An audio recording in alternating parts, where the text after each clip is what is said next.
to prepare, prepare to fail. Exactly. Yeah.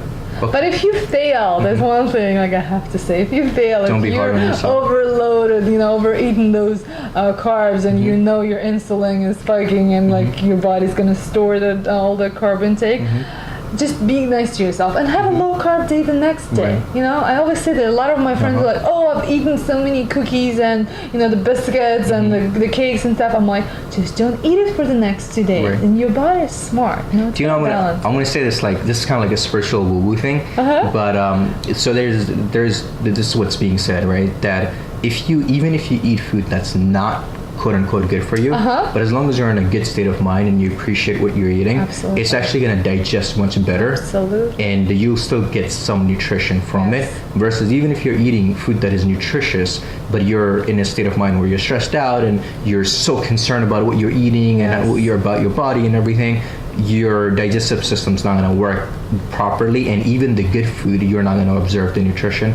So being in this state of mind that you're in when you're eating your food is also very, very important. It's actually not a woo-woo thing. I have a scientific explanation to it. Okay. It's Do you called, want to talk about that? Yeah, it's called central nervous system and parasympathetic nervous system, which central nervous system, that is responsible for your fight or flight reaction, also known in the modern world like stress. Stress, right? Like when you're stressing, like oh my god, I'm such a failure, I'm eating this, like and you're hating yourself already for doing this. Like I'll just go to the gym and I'm gonna punish myself tomorrow, but I'll just eat it right now. And when you do that, like the preferred fuel for central nervous system is glucose. You're burning glucose, and actually you're craving more it, and that's what happens.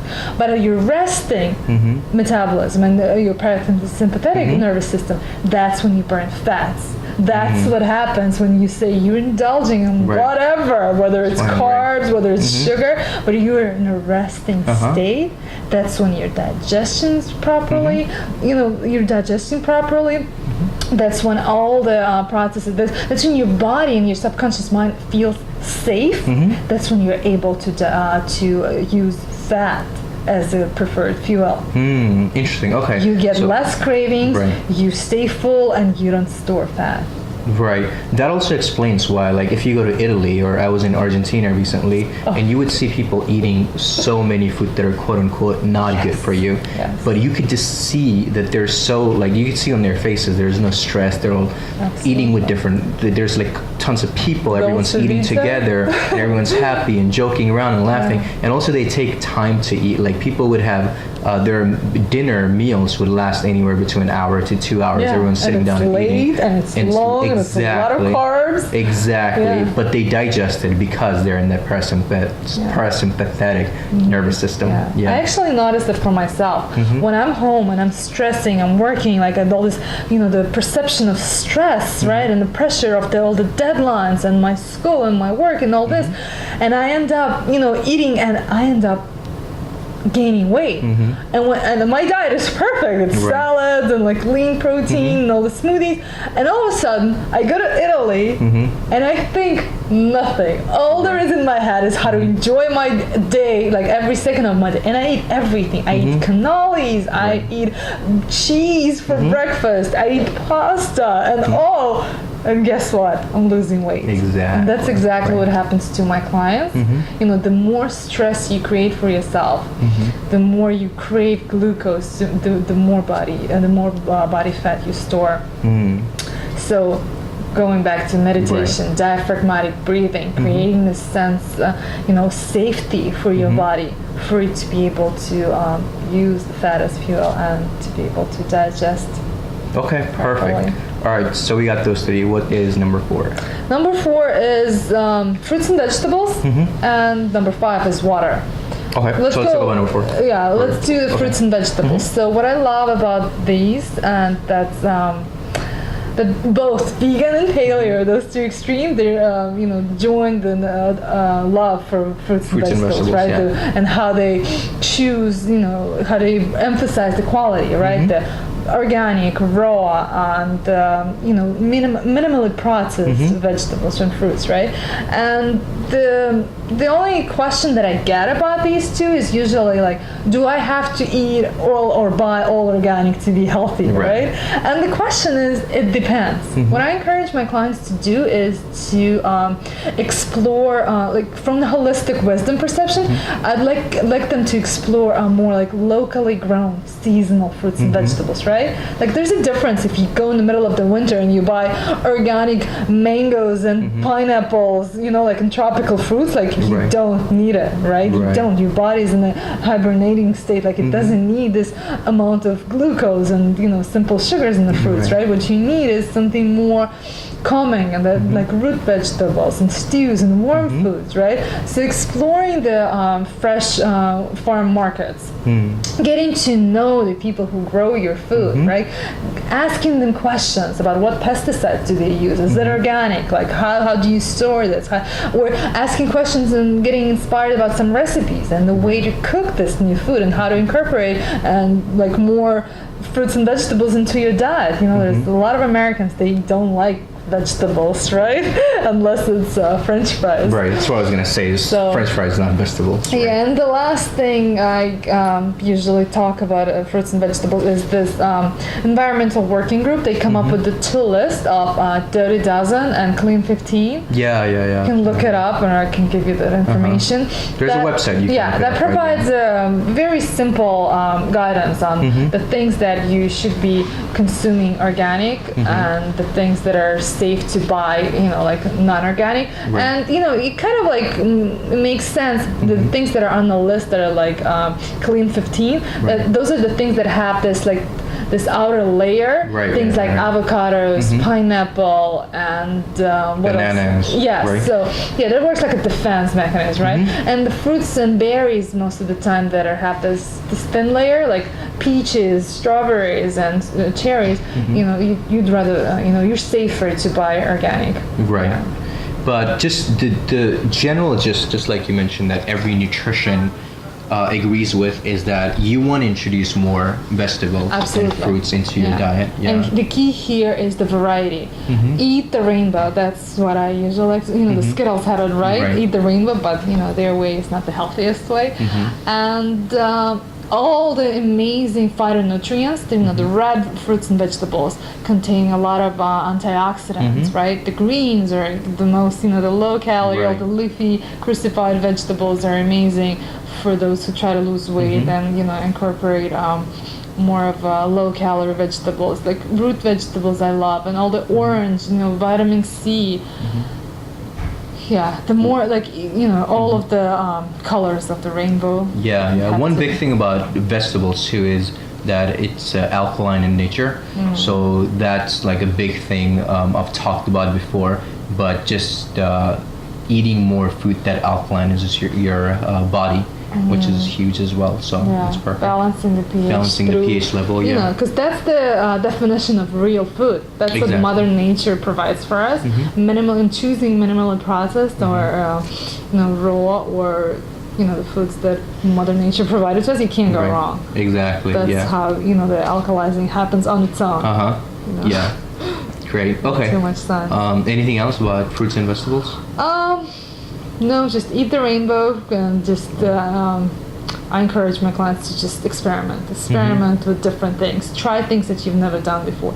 Work with farmers, work with them. Like there's a lot of companies that bring you the box of all the seasonal There's produce. Farmers market in pretty much every city, every place nowadays, right? Yeah, like one thing I started doing, which is just anyone can start doing, very, very practical and easy, is before you have your dinner or lunch, whatever is more convenient for you, you could actually just have like 1 small cup of salad. Yeah. Just throw in some green vegetables in there, throw in varieties. Just have a small cup of salad before you eat your main meal for that day. Just that one simple change, just gradual change, like you were mentioning. Yeah, if we talk about weight loss, fruits and vegetables are your friends, right? Yeah. And for weight loss, you're safer to choose. Like I always tell my clients, choose the green colors. the least amount of sugar, right? All the like for fruits, it's the green apples, kiwis, and pears, and for vegetables, all the leafy green vegetables. Those are the more like low calorie produce. But then also, when you are in a restaurant choosing either vegetable soup or salad, you'll end up eating less. You'll be full by the time your pasta comes, right? Or your main course. And that's what's called crowding out. Like, I don't give my clients a list of things to eat and not to eat, right? It's by individuality. But I introduce these ideas on how to make it easier for yourself without trying so hard. When you come to the restaurants, it's not about, oh, I cannot have this, right? It's about, I can have it all. Like concentrating on the abundance of all the foods that we can eat to nourish our body instead of depriving ourselves, right? And being on this diet that I have to, constantly worried about the amount of calories I consume, and it just creates like unnecessary stress for us, right? Oh yeah. Right. That's a great point. Like, I always tell people, instead of subtracting things from your diet, why don't you add the good things, right? And when you start adding good things, automatically bad things start going away from your diet. It's much simpler. So let's talk about water. Water. So human body is 60% of water, right? And the entire planet is 60% water. Like, everything is water. It's essential. And it is, everyone knows that it's recommended to drink like 6 to 8 glasses of water a day. But like, who's counting? Like, how do we do this? So what we do is, like, I always tell my clients, like, make it easier for yourself. You leave your house, you always have 3 things with you: your keys, your wallet, and your phone, right? We don't leave our house without our iPhone. So here's the thing: for the next, for the rest of your life, there's 4th thing. Take a bottle of water. So you don't have an excuse that it's like, I'll buy it, I'll find it. Like, the moment you're thirsty, like, you're already too late. You're already dehydrated, So having a bottle of water in your bag or in your suitcase, it would serve as a constant reminder to drink up, right? And what my favorite thing to do is to add some fruits and berries to it. To make it like more flavorful, and to get rid of your last excuse that you don't have any fresh fruits and berries. I like to use frozen fruits and berries. You just throw it in the water? Just throw them in the water. It works like an ice cube, and research actually showed that frozen fruits and berries have the same nutritional value as the fresh ones do. So, and my favorite thing is to freeze lemons.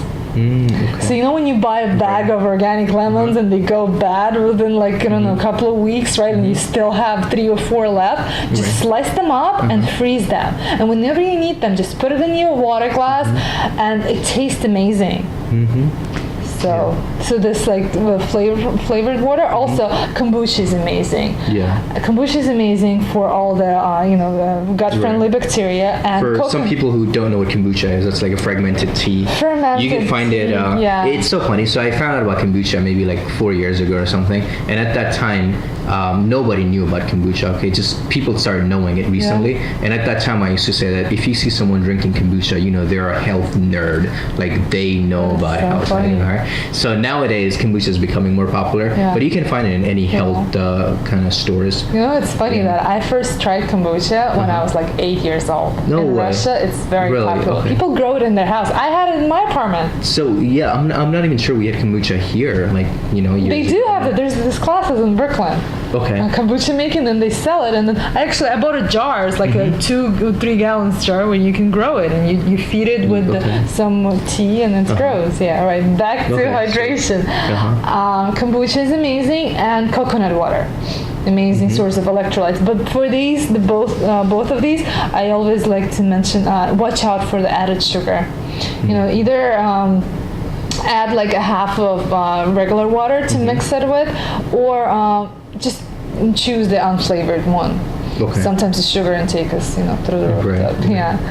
And Cool. So that's a great point about water, though, because one thing I also notice about myself is that if I have water around me, I'm more likely to drink it. Exactly. If I don't have water around me, then even if I feel kind of thirsty, I'm like, oh, I'll do it later. You know, I'm working, I'm doing something right now. I'll get to the water later. So always keeping water around you is the easiest way to just make sure that you're drinking enough water. And you know, easy way, just carry around water bottles or buy yourself like some kind of thermos or something, and always fill it up with water. Just easy way to do it. Yeah. So again, to summarize the 5 things were, first was fats are good for you, quality fats. Yeah. Remember, the key to everything is quality, right? So quality fats. Moderation and balance of all 5 things. Exactly. So then you got fats are good for you. You have your protein, which is you know, we talked about how it's overrated and you don't need it as much. It's just in moderation. Then the third one was, we talked about high quality carbs. So just understanding, first of all, like carbs are good for you, Right. but it's about the quality and quantity of carbs. Number 4, we talked about vegetables and fruits, and this is like a no-brainer, right? Everyone knows that fruits and vegetables Choose are good for you. minimally processed and raw organic or something. Yeah. Exactly, as much as you can.